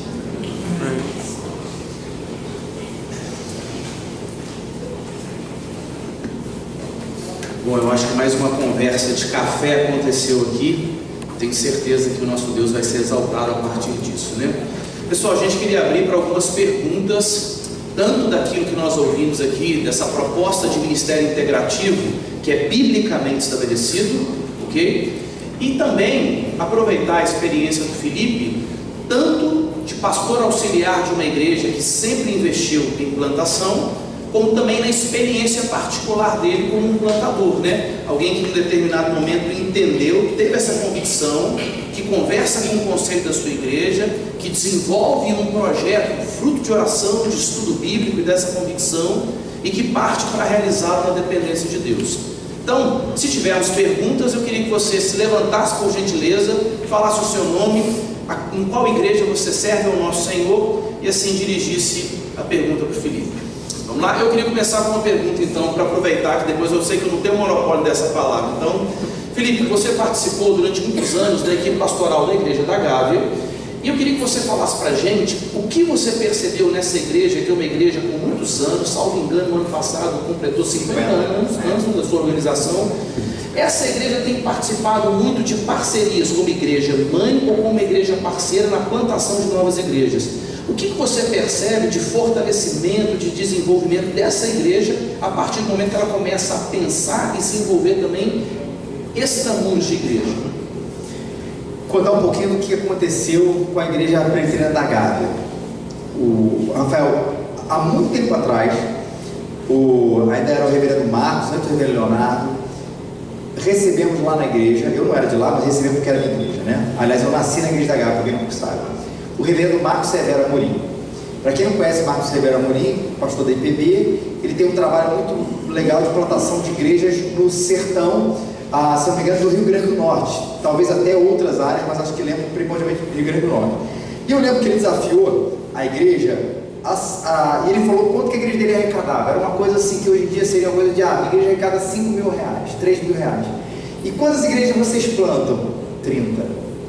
E a igreja da Gávea começou a ficar assim, ué, nós somos uma igreja com muitos mais recursos, e a última igreja que tinha sido plantada foi em 1992, a igreja presbiteriana de Vila Isabel. E aquilo foi um despertar no conselho da igreja, que falou assim, como é que a gente tem tanto? E esse tanto não é que está sobrando, mas a gente tem recursos. E esse cara que com R$3 mil, R$5 mil por mês, alguma coisa assim, planta tanta igreja lá no interior. A solução é parceria.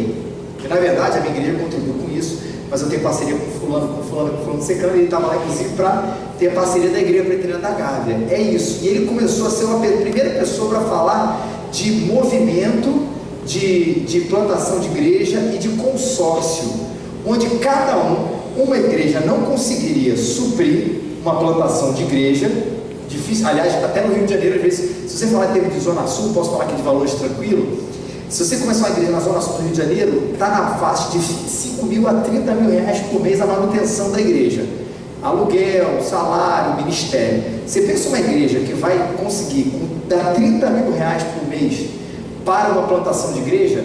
Não dá, é muito dinheiro, Então ele começou a pensar, cara, é consórcio. E a igreja da Gávea começou a ser motivada com isso, E ele começou a fazer consórcio lá com ele, depois começou um consórcio lá em Angra dos Reis, que é na região de Angra dos Reis, né? E ela começou de uma maneira mais amadora. Eu sempre conheci esse processo, eu não estava participando, mas eu sei da história toda. O que era mais amadora? Vamos ajudar muita gente, por tempo indeterminado, com pouco valor. Então eu lembro que nessa época o pessoal falava assim, a igreja da Gávea, ela ajudava, sei lá, uns 10 plantações de igrejas, que hoje assim, eu dou R$300 para um, R$400 para outro, R$500 para outro. Em pouco tempo ela foi mudando a estratégia até o que é hoje. Claro que a gente aqui está falando de valores que são possíveis para a igreja. Ao invés de ajudar 1 milhão de pessoas com um pouquinho e de tempo indeterminado, que tal a gente fazer o seguinte, né, que hoje até é um modelo que o CTPI adota. Num processo de 3 a 5 anos, depende do contexto, a gente vai ajudar com valores mais consideráveis naquilo que a gente pode e pegar outras igrejas para entrar nesse processo, para que ao final desses anos elas possam ser igreja autossuficiente. Mas a gente vai dar ao plantador os recursos necessários e cobrar dele também as ações necessárias para que o processo aconteça. É óbvio que o crescimento vem de Deus, mas a questão é que a gente está começando o carro, mas existe a responsabilidade humana. O fato do crescimento ser de Deus não quer dizer que eu vou sentar na igreja. O crescimento é de Deus, Deus edifica a igreja, Deus é que faz as coisas todas. Mas todos nós, pastores, preparamos os nossos sermões e nos debruçamos muito tempo sobre eles, não é verdade? É um trabalho intelectual nosso, espiritual também. Então é a mesma coisa nesse processo de missão. Então ela foi mudando para o que é hoje.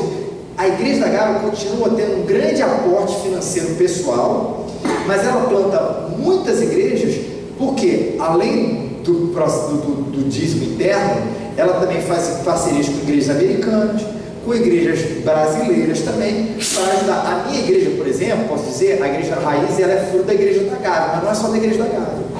Eu costumo dizer, me perdoe os nossos amigos botafoguenses, eu vou dizer que a igreja Raiz é que nem a camisa do Botafogo, é cheia de patrocínio. Desculpa aí os botafoguenses. Aí assim, a Raízes foi plantada. Patrocínio Master, a Igreja Presbiteriana da Gávea, Chácara Primavera, do Ricardo Agreste, em Campinas, Igreja Presbiteriana Maracanã, no Rio de Janeiro, Igreja Presbiteriana das Américas, no Rio de Janeiro, Covenant, Igreja Presbiteriana Covenant nos Estados Unidos, Good News nos Estados Unidos e Spanish River Church nos Estados Unidos. Temos, acho que acontece que são 7 igrejas que nos apoiaram nesse processo. Tudo isso não é a Igreja da Gávea que plantou a raiz. Ela é a mãe de todo mundo, mas a igreja da Gávea com mais 6 igrejas, e foi isso que tem revolucionado. E o que aconteceu? A experiência que eu até falei aqui no final, com a própria membresia, que hoje ela respira a plantação. Não é só que a igreja da Gávea é uma referência, a membresia entende que assim, isso, a igreja da Gávea sem plantação não é a igreja da Gávea, faz parte do DNA, e é isso que aconteceu e que tem sido um renovar da igreja na medida em que ela entendeu que essa era a sua vocação, e que na verdade eu entendo, é a vocação de toda a igreja, é pregar o Evangelho, especialmente através da plantação de novas igrejas, com poucos recursos.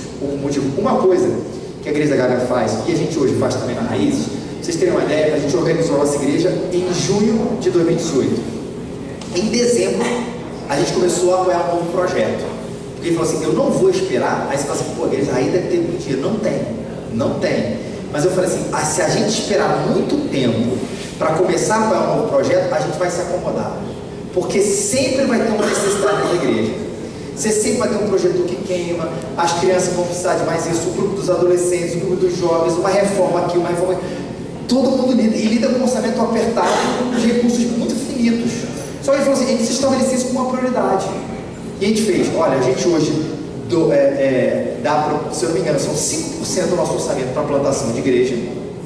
Só que a gente fez o desafio à igreja a ser parceiros da cidade, é o nome que a gente chamou, parceiros da cidade, explicando para a igreja toda a visão de plantação, do que a gente acredita.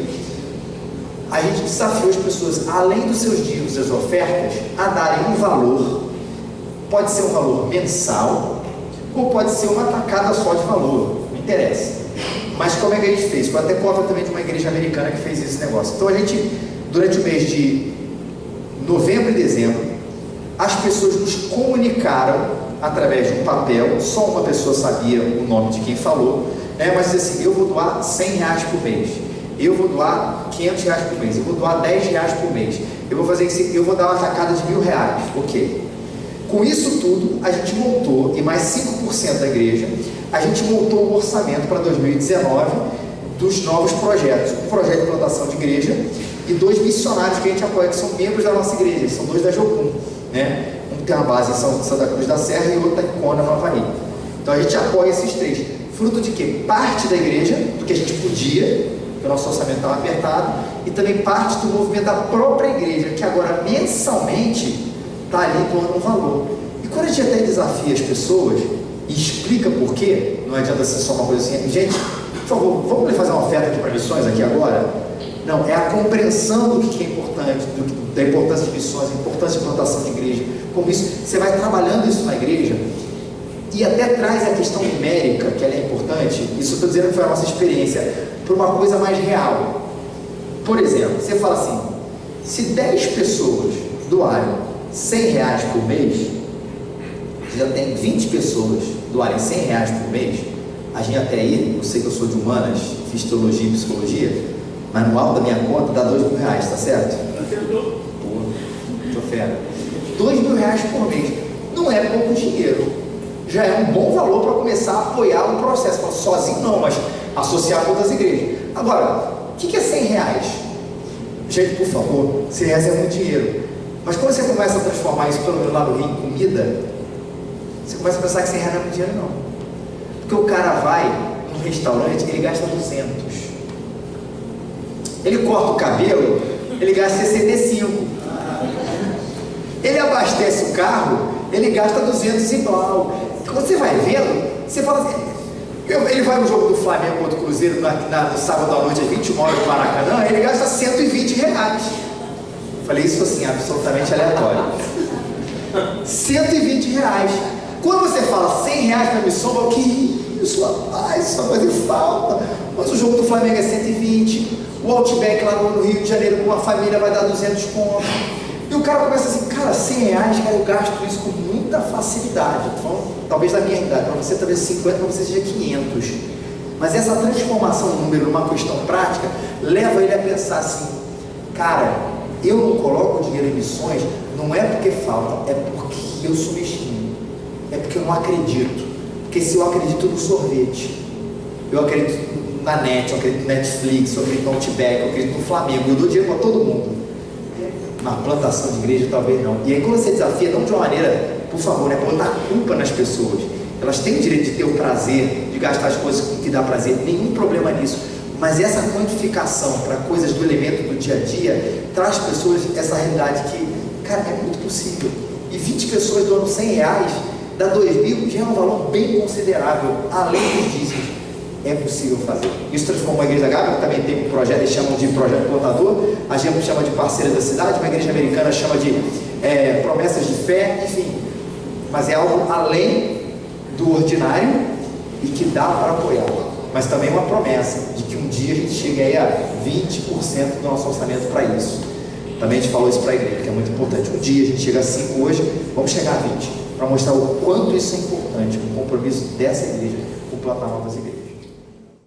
Dizer que vocês são os grandes heróis, os revitalizadores, né? Eu tenho um amigo que está também nesse processo e ele me conta um pouco não sei se é o seu caso que chama, ele fala dele, tipo 3 passos para trás e 1 passo para frente, 4 passos para trás e meio passo para frente.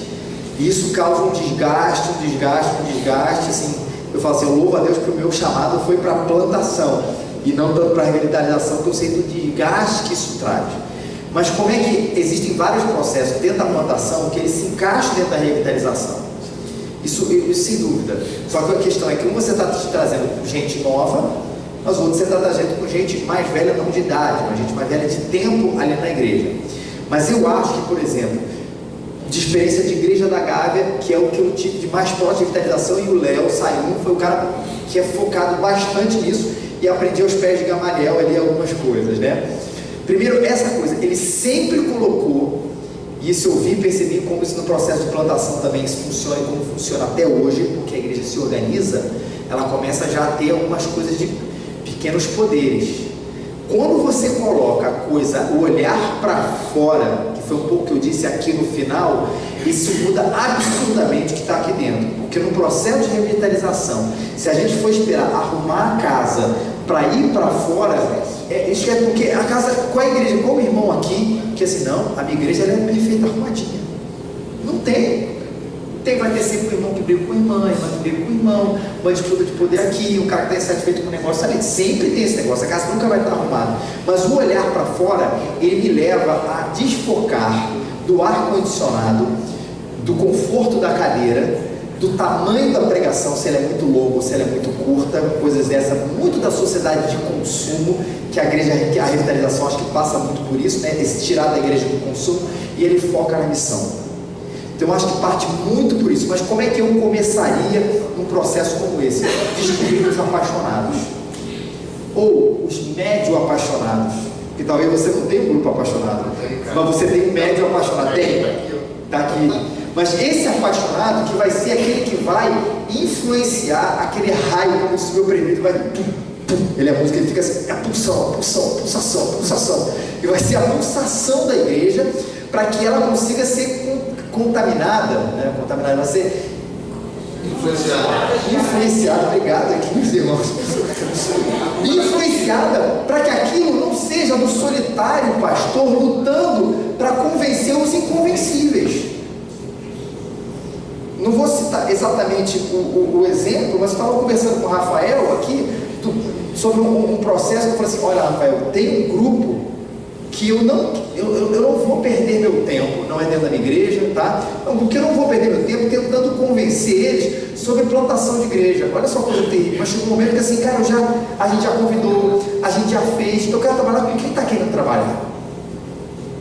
Se um dia alguém falar assim, Felipe, como é que é? Meu irmão, eu tenho o maior prazer. Um dia eu até escrevi assim no Instagram, se você quer conversar sobre plantação de igreja, eu quero tomar um café com você, porque eu sou apaixonado por isso. Me dá essas questões práticas aí, de como fazer a minha igreja ser uma igreja apoiadora de plantação de igreja. Cara, eu venho para que quantas vezes você quiser, eu sou apaixonado em fazer isso no micro, porque às vezes eu acho também, Cristiano, que o grande não funciona, a gente gosta de conferência, e às vezes o café mobilizador, daquela experiência, fazendo o grupo pulsar, porque isso é grupo base dentro da plantação, é que vai motivar os outros. Ou seja, é você ter um grupo base dentro da própria igreja de revitalização, e começaria com missão, porque isso vai ditar o ritmo da igreja para olhar para fora. Mas agora, mudar essas questões, aí vem de cada um. Por exemplo, pouco tempo veio um rapaz da minha igreja, que ele veio de uma outra igreja porque estava com um processo complicado lá, tá? E ele disse o seguinte, cara, a minha igreja começava às 9, o pessoal do louvor começava às 9h01, chegava na igreja 9h01, 9h05, e aí normalmente uma igreja onde o pessoal do louvor chega a 9h05 é aquela caixa mequetrefe, não é verdade? E aquele cabo cheio de pé. Então o pastor começa o culto e aí começa aí o pessoal está afinando o violão e o culto começando. O que esse exemplo meio caótico ele para mim me gera? Primeiro, há um costume com isso. É que nem casa desarrumada, está tudo tão desarrumado que no momento que você nem mais percebe aquele negócio, e o pastor precisa perceber essas coisas da qualidade e da excelência toda e combatê-las de frente, porque existe às vezes uma cultura de que há 10 anos o ministério de louvor chega atrasado, não ensaia, afina o violão, o baixo e monta os pratos na hora do culto, cara, e aquilo ali está detonando sim. O Fabrício fala muito isso, o pastor Fabrício, que a excelência atrai excelência e a mediocridade atrai mediocridade, e a excelência expulsa a mediocridade e a mediocridade expulsa a excelência. Ele fala muito isso, muito bem. Então essa coisa que eu vi muito presente na igreja da Gávea, que até como uma palavra que lá ficou meio queimada, mas eu sei, a gente sabe o que o Léo quis dizer com isso, só eu quero padrão Gávea de qualidade. Não é para Deus, não quer dizer dinheiro, porque as pessoas achavam que essa padrão Gávea de qualidade é fazer coisa cara, não era. Mas é começar na excelência em todos os processos, e lá foi assim, da hora do culto, da qualidade musical, da questão do som, da limpeza da igreja, coisas que muito entre nós aqui, os nossos queridos irmãos, às vezes neopentecostais de comunidade, fazem muito bem. Muito bem. E às vezes a gente diz assim, eu prego o evangelho. Tá, mas custa pintar a igreja? Custa arrumar as coisas? A gente não tem aquela teologia do serviço, sacerdócio universal, dos santos, que todo mundo ali está disposto a servir, e a gente serve com alegria e com excelência, porque o Paulo, quando fala lá desses dons romanos, ele não diz apenas para aquele que ensina com diligência, ou liderar com diligência, esqueci exatamente a qualificação, mas é sempre com uma qualificação ali de excelência para aquele processo. E o revitalizador precisa resgatar, mas com quem? Com quem quer. E ele precisa achar esse grupo base para a missão e para a excelência dos processos acontecendo. Era por onde eu começaria. Há um certo marxismo cultural. Então tem uma briga, obedecendo, em relação a essa palavra, que ela, no passado, lá em Lausanne, era bem utilizada, que é essa questão de ação e pregação. Só que aqui ficou de missão integral, é o correspondente evangélico da teologia da libertação. Não é, a gente está discutindo o que é, não é, mas a palavra integral virou ela tem um peso complicado. É que nem eu sou uma igreja inclusiva. Essa palavra que é linda ficou horrorosa, porque a igreja inclusiva no Brasil é uma igreja que aceita o homossexualismo. Só que a palavra inclusiva, a gente estava até, olha só, na minha igreja, vou fazer um parênteses, desculpa, aí lá na igreja tinha uma mãe, porque ela foi para São Paulo, cujo filho é autista. E ela revolucionou um pouco lá o nosso coração e tudo, e falou assim, cara, a gente precisa acolher todas as pessoas. A igreja dificilmente está preparada para receber um garoto autista, uma criança autista. Eu sei que tem várias que estão, uma criança autista, uma criança com tipo de deficiência neurológica, tudo isso. A gente falou assim, agora a gente precisa acolher as crianças autistas. Então a gente falou assim, a gente precisa ser uma igreja inclusiva. Ficava boa a palavra inclusiva, não ficava? Mas a gente não pode usar. Se eu boto igreja raiz, uma igreja inclusiva, a gente começou uma igreja abrangente, uma igreja acolhedora, mas inclusiva cabia perfeitamente, mas não pode, porque essa palavra tem um estigma da aceitação do homossexualismo. A igreja inclusiva é isso, hoje no Brasil, apesar da palavra ser boa, é questão da missão integral. Tá? É inclusiva até certo ponto. É inclusiva, uma igreja inclusiva até certo ponto. É inclusiva, mas nem tanto, aí começa a ficar complicado. Mas vamos lá. As coisas mais difíceis que tem, e é verdade, é fazer o membro evangelizar. É um trabalho que, mesmo no plantador de igreja, ele leva muito tempo. O que não falta na pregação e ensino para levar as pessoas a isso? Algumas estratégias, alguns jeitos. Primeiro, todo ano eu faço uma série de mensagens sobre esse assunto. Todo ano. O nome era, inclusive, foi até meio óbvio, missional. Antes dela eu tinha um momento missional. O que era o momento missional? A gente foi lá explicar, foi durante acho que uns 5 domingos, encorajar as pessoas a evangelizar a partir da remoção de algumas barreiras, do tipo assim, eu sou muito tímido, eu acho que evangelizar é coisa para o pastor, eu não sei evangelizar. E se me fizerem uma pergunta difícil, todo domingo eu inseria uma pergunta que eu sabia que estava na cabeça das pessoas, que era uma barreira da evangelização, e adicionava uma coisa propositiva, encorajadora. Não, cara, você pode. Mas se você não souber todas as respostas, fala assim, cara, realmente essa eu não sei. Vou perguntar ao meu pastor, mas eu quero te falar de Jesus. Sempre trazer uma coisa encorajadora. A gente fazia isso. Vamos ter agora em outubro, pela graça de Deus, porque isso mexe o coração também, a nossa primeira viagem missionária. Viagem missionária de curto prazo. Vamos passar uma semana em Palenque, na Colômbia. É como se fosse um quilombo. É o primeiro povo livre das Américas. Eles saíram de Cartagena, fundaram como se fosse um quilombo. O Palenque, ele tem uma cultura super própria. Não vou te explicar como a gente chegou lá, mas vivia o povo lá, porque isso muda. O que aconteceu com a Rosângela da minha igreja? Quem é a Rosângela? A Rosângela é uma senhora de 67 anos por aí, uma jovem senhora, né, gente, por favor. E ela nunca tinha evangelizado ninguém na vida, nunca. E ela é cristã, de longa data, né? Ela veio através do filho para a nossa igreja. A gente fez um evangelismo de rua por causa das Olimpíadas. A gente faz de vez em quando, sim. Ela foi, a primeira vez que ela foi, com 60 e tantos anos, ela nunca mais parou de ir. Ela já foi para o barco missionário dormir em rede lá no Amazonas. Ela foi, se eu me engano, ela foi para Campos do Jordão, mas não para Campos do Jordão turística que a gente conhece, é para como se fosse uma comunidade lá em Campos do Jordão. Então todo ano ela tem ido, pegou aquele negócio. A viagem missionária ajuda, a pregação intencional ela ajuda, esses movimentos ajudam. Quando você fala para a igreja, por exemplo, tem encontro de casais na minha igreja, reunião de casais. Eu vi a lista, tinha cheio de gente não crente naquele dia. Eu falei, gente, o que a gente não pode fazer é nós nos encontrarmos na nossa reunião de casais e eu conversar com o meu presbítero, Dilon, e eu e o Dilon ficar batendo papo. É fazer a igreja olhar que é uma reunião de casais, que talvez seja uma coisa simples do dia a dia da igreja. O olhar precisa para estar de fora. A reunião dos adolescentes, o olhar precisa estar de fora. A reunião das senhoras, das mulheres, o olhar precisa estar de fora. Quando você começa a fomentar esse negócio, explicar a importância do visitante, explicar a importância da pregação, isso vai mudando.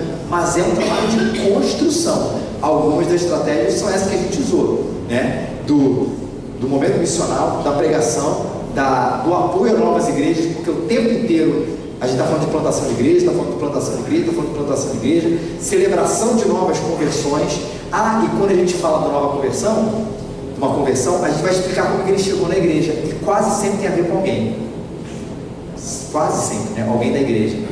Então aqui, vai ser batizada hoje a Aline. A Aline, que vai ser batizada na nossa igreja, ela veio na igreja. Como é que você vê, Aline? Eu vi porque a Giana me chamou. A Giana falou de Jesus para mim. Quando você coloca essa experiência para próximo das pessoas, que não é o Felipe, o pregador profissional que prega o evangelho, mas a Giana, uma pessoa comum, leiga, por entre aspas, da nossa igreja, que trouxe a Aline, que falou de Jesus para ela, a experiência se torna mais real. Mas isso está aqui, está no meu coração, precisa estar no teu, precisa estar na vida pastoral da sua igreja, porque isso é que vai fazer essa pulsação acontecer todo mundo. É como se a igreja estivesse ouvindo missão, plantação de igreja a todo tempo, em todo lugar, e aquilo vai entrando, vai entrando, vai entrando. Nós vamos falar sobre isso. Questão social. Na questão social, deixa eu dizer, para mim, lá no Rio é até relativamente fácil. Se existe um ponto de contato na cultura carioca da Zona Sul do Rio de Janeiro, que odeia a igreja evangélica, o carioca da Zona Sul odeia, ele acha esquisitíssimo ser pastor.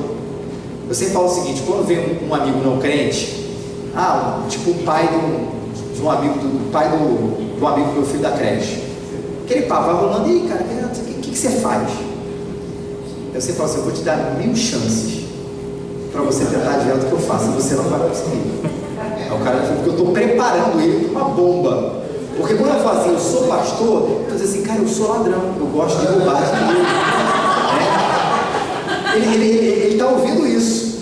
Aí eu falo assim, cara, aí a segunda aí ele começa, o que você é? Eu falo assim, olha, eu sou uma coisa que você vê na televisão, mas eu não me pareço nada com aqueles caras que você vê na televisão. Aí ele assim, sabe aquelas igrejas? Artista da Globo. Artista da Globo. Sabe aquelas igrejas que falam lá de Jesus, de aquelas igrejas que ficam lá pedindo dinheiro? Os caras que são pastores, eu sou pastor, mas eu não sou nada daquilo. Com isso eu já emendo e falo do evangelho. Porque eu falo assim, eu sou pastor, mas a minha igreja não prega aquilo não, minha igreja prega aqui, aí eu vou falar o evangelho. Mas qual o ponto de contato onde existe, inclusive, a Zona Sul do Rio de Janeiro, ela quer que o papel da igreja não seja um papel de pregação, ela quer que seja um papel social, sem dúvida nenhuma. Bandeira de levantar recurso para orfanato, não existe mais orfanato, levar coisa para ação social, pintar a escola, cara, a sociedade aplaude e fala assim, isso é uma igreja séria, porque eles querem nos colocar exclusivamente nesse ponto. Não gostam quando eu vou falar de que, por exemplo, casamento é heterossexual. Não, isso aí não gosta de ser falho. Mas, cara, a gente está ajudando ali o negócio, ama, é um ponto de contato. Então, estou falando no meu caso, para mim isso é fácil, que é onde a igreja se mobiliza. Que bonito, vamos ajudar aquilo ali. Hoje, a gente tem feito algumas tentativas, e é engraçado, não está sendo fácil achar. A gente queria apoiar uma instituição que não necessariamente é religiosa, uma instituição que não está sendo fácil achar no bairro do Flamengo, porque inclusive na Zona Sul é onde todo mundo doa. Aí eu falo assim, cara, tem um lugar aqui que cuida de criança, tem lá a Casa Instituto Romão Duarte, a gente fez um próximo trabalho lá, mas eles estão cheios de doação. Então a gente quer achar um lugar, inclusive, mais carente. A gente tem pensado muito sobre esse assunto. Inclusive, um dos lugares que a gente tem achado é em Santa Cruz da Serra, perto de Xerém, onde existe a base da Jocum, um dos missionários da nossa igreja. Eles fazem um trabalho com as crianças, lá é um pouco mais distante do grande centro. Aí talvez não tenha tanta ajuda. A gente quer fazer um trabalho em conjunto com eles, mas levantar recurso não tem sido difícil, porque pelo menos o carioca da Zona Sul tem um coração mobilizador. Agora é o ponto do contato.